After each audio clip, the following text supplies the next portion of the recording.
Minister designate in the Council of Ministers Shri Saurabh Bhardwaj.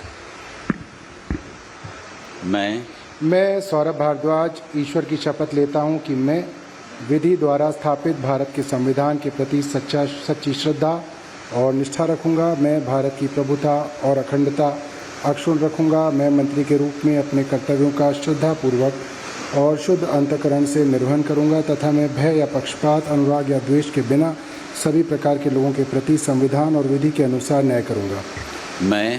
मैं सौरभ भारद्वाज ईश्वर की शपथ लेता हूं कि जो विषय मंत्री के रूप में मेरे विचार के लिए लाया जाएगा अथवा मुझे ज्ञात होगा, उसे किसी व्यक्ति या व्यक्तियों को तब के सिवाय जबकि ऐसे मंत्री के रूप में अपने कर्तव्यों के सम्यक निर्वहन करने के लिए ऐसा करना अपेक्षित हो, मैं प्रत्यक्ष या अप्रत्यक्ष रूप से संसूचित या प्रकट नहीं करूंगा।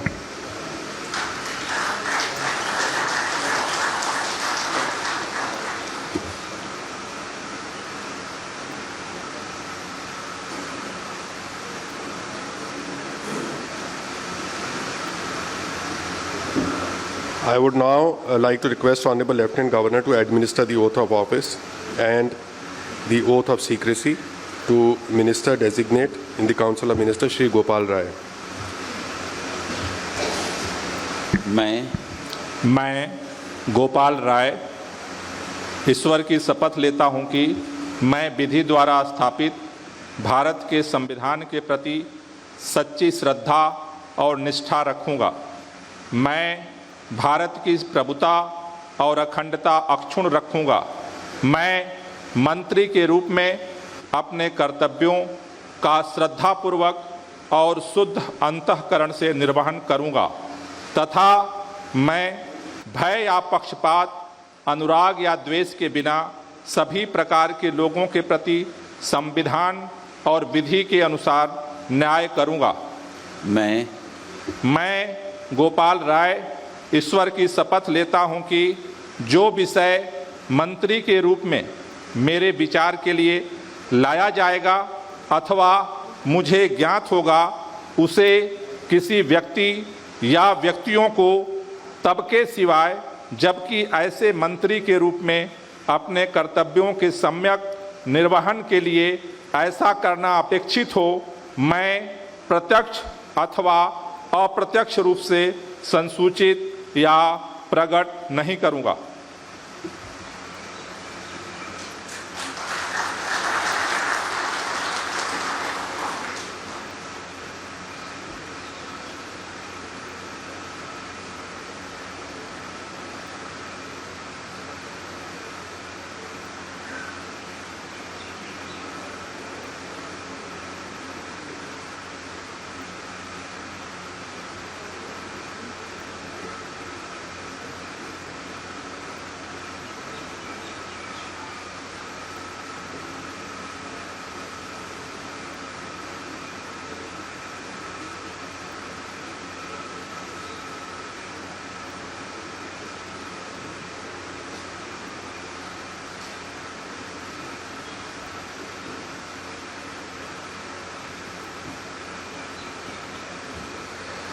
I would now like to request Honorable Lieutenant Governor to administer the oath of office and the oath of secrecy to Minister designate in the Council of Ministers Shri Kailash Gehlot.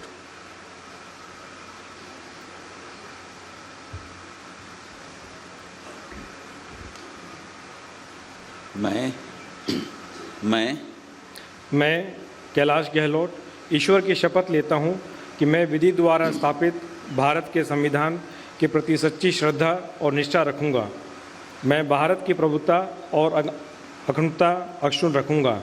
मैं मंत्री के रूप में अपने कर्तव्यों का श्रद्धापूर्वक और शुद्ध अंतःकरण से निर्वहन करूंगा तथा मैं भय या पक्षपात, अनुराग या द्वेष के बिना सभी प्रकार के लोगों के प्रति संविधान और विधि के अनुसार न्याय करूंगा।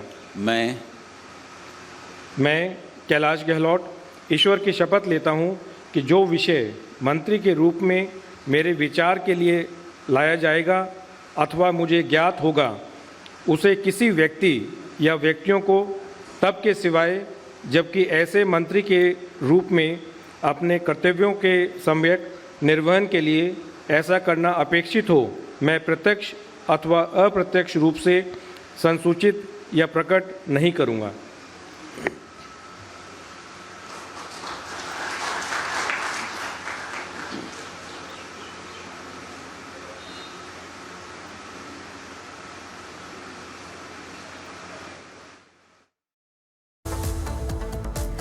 तो आप देख रहे थे दिल्ली से शपथ ग्रहण लाइव। लेकिन बढ़ते खबर में अगर बात करते हैं वक्फ बोर्ड संशोधन बिल की, जिसको लेकर पूरे देश में सियासी घमासान मचा हुआ है।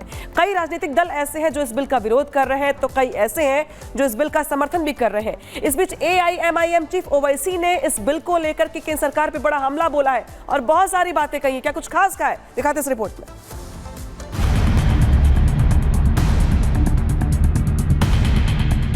किताब सादा रहेगी कब तक, कभी तो आगाज बाप होगा। जिन्होंने बस्ती उजाड़ डाली, कभी तो इनका हिसाब होगा। बीजेपी संघ पर निशाना, बस एक ही काम, भड़काना। जी हां, भड़काऊ भाईजान फिर से अपने एजेंडे पर लग गए हैं। केंद्र सरकार वक्फ बोर्ड में बदलाव लाने की तैयारी में है, लेकिन भाईजान को यह बात हजम नहीं हो रही। ये बात ठीक है कि लोकतंत्र में विपक्ष को विरोध का हक है, लेकिन विरोध के नाम पर भड़काने का काम क्यों?